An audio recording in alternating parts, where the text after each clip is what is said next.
Good morning, sir. Good morning, sir. Good morning, ma'am. Please place this on and adjust the volume. My name is Ron Jackson. Welcome to the capital of the United States of America. This job that you have is a job that requires so much of you. Energy, flexibility with people. You have to know a ton of stuff. How did you wind up in this job? A friend of mine who worked here suggested that I come here because at that time you had to be recommended.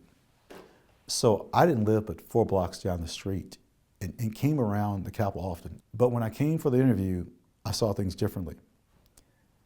I entered from the side of the Supreme Court Library of Congress. And the front of the building tells you a story. You see these pediments. Why do I see teachers? Why do I see exhibits of agriculture? So there's a story to tell even before I got into the building. By the time I got to the interview process, I said to myself, I can do this and want to. All the lectures, I'm for it. House side, Senate side. Mm-hmm. If someone has something to offer, I will study it. Here we go. The title of this painting, Surrender of Lord Cornwallis. Guess who is not visible in this painting? Cornwallis, yes. He said he wasn't feeling well. Oh, really? It sounds like curiosity is key to this job. That you can't just say, all right, I've memorized everything, walking out the door, follow me everybody, I know everything. No, you're continually learning. You learn something every week. It's humbling. That's what motivates me. I think I know a lot. I have work to do.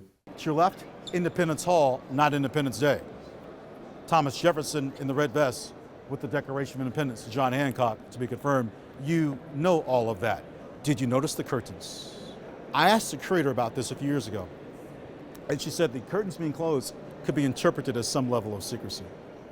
Compelling.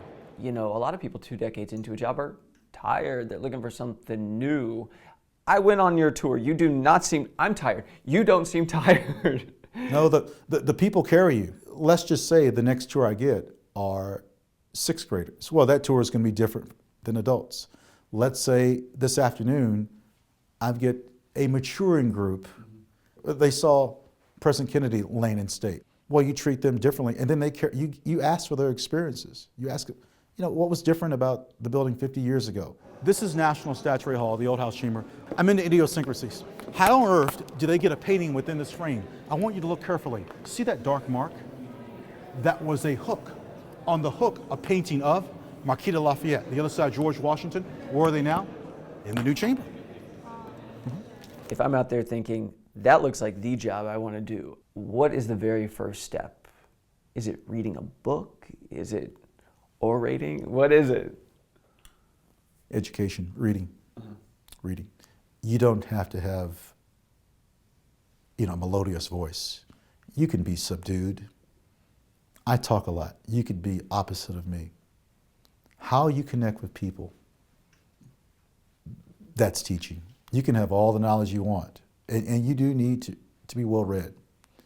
But how you treat people, how you connect people, if you can do that, you'll stay in this job forever.